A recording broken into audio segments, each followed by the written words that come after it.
Hey folks, your O.I.S. reviews. You're watching our video first look and a quick review of the Panasonic HDC-TM90.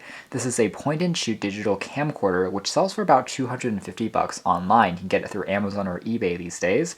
And otherwise, it has a 16 gigabyte capacity of built-in memory, and you can expand that using a full-size SD card. And specifications include a 40 times optical zoom, in addition to a 5.0 megapixel sensor for taking photographs, and there's a 3-inch TFT resistive touchscreen display for you to navigate the UI. As far as size is concerned, it's pretty standard for these point-and-shoot camcorders. What's kind of unique about this model, however, is that it's 3D capable, so it's compatible with an optional 3D add-on accessory to the lens, which allows it to record in 3D with additional sensor on board. But otherwise, it doesn't have 3D support right out of the box. Otherwise, features also include a 28mm wide-angle lens on the front there, and it does have a hybrid optical image stabilization sensor and also LED lights to illuminate darker environments. So taking a closer look at the design here, again, it has a very sparkly kind of design that's quite reminiscent of a lot of these other camcorders we checked out recently, perhaps by JVC, and there's a bit of information about the resolution that's stamped on the front there. We have access to the lens, which is on the center here. It's actually an automatic lens, which opens up once the camera is on and closes automatically as well. And there's also stereo microphones below, which produces a pretty good quality for video recordings as well as your videos in general. There's also the aforementioned xenon flash and LED light below. Down below here, there's access to the standard tripod mount. There's a latch which holds and closes the SD card compartment. The battery, which after a full charge, which takes about 3 hours to complete, will get you roughly about 2 to 3 hours of video recording footage in HD resolution. There's also a record key, stop key as well, and the top features access to the zoom controls. There's a mono speaker in addition to a shutter key, which allows you to take an image when you're directly recording video, or you can just take an image once you're in the image taking mode. The sides here features access to a latch for the proprietary charging port. There's also a handle which allows you to more easily take the camcorder with you when you want to record video.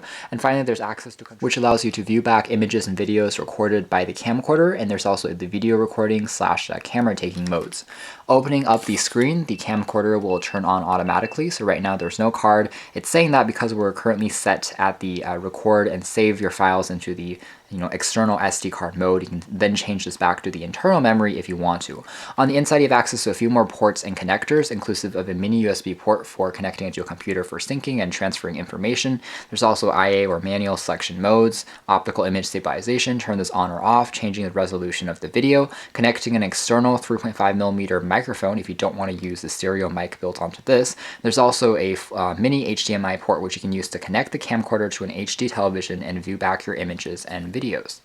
So taking a closer look at the interface here, it's quite clean and easy to understand. It is using a resistive touchscreen as opposed to a capacitive screen, which means that it's not going to be as responsive, but all in all, it does have reasonable viewing angles as far as displays are concerned, and it gets bright enough to still see under decent light. So if we tap on the key over here, we have access to a menu that we can slide through for the various features, such as changing our resolution, going to menu to take a look at more complex setups, as well as changing again the media, so selecting the internal or the external memory, taking a video, and so on and so forth. And other things that we can change on here include the zoom settings if we want to manually tap on something to focus on, and obviously there's also a direct key that we can tap on to start recording video if I don't want to use the physical hardware key on the sides there.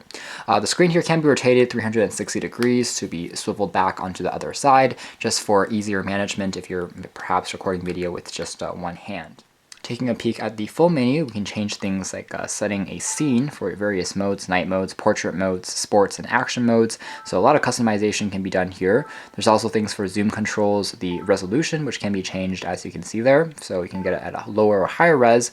There's also face recognition, so I can turn those on to remain focused onto my subjects if I am taking, let's say a video with groups of people in a conference. And there's also, again, the optical image stabilization to turn that on or off, show grid lines, as well as change the contrast, and manually change the color for night recording, the microphone itself, turning the zoom levels on or off so that it finds a speaker in a room or environment, and also, of course, cancellation if I'm in an outdoor environment where there's a lot of wind and I still want to record sound. So those are some of the more complex things that you can set up on here. All pretty intuitive and easy to use interface, and again, with that 40 times optical zoom, you can get quite close to your subjects, which is quite useful if you're, let's say, in a stadium, or if you're capturing some faraway shots or landscape shots. And it also performs quite swiftly, so it's responsive and fast as well. We're going to do a few quick sample clips next to give you guys an idea of what this camera is capable of.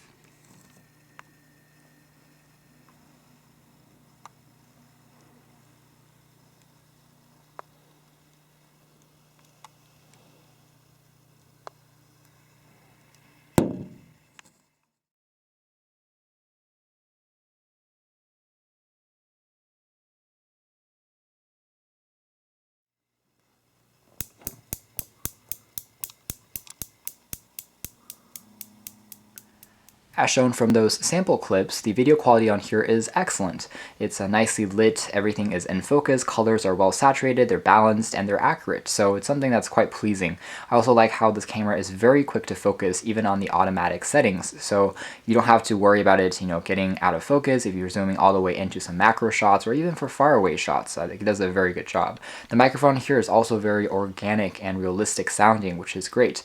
And again, the UI here in general is quite responsive and easy to use. So all in all, I would say that the Panasonic HDC-TM90 is a solidly performing mid-tier point-and-shoot camcorder. At $250, it's not the cheapest option on the market, but you are paying for some additional unique touches, such as the ability to have that 3D accessory that turns this into a 3D camcorder. You're also paying for a lot of customization and manual adjustments if you want to get more in depth into that. And there's a lot of fine details on here as well, such as the automatically closing lens cover on the front, which protects the unit from getting damaged.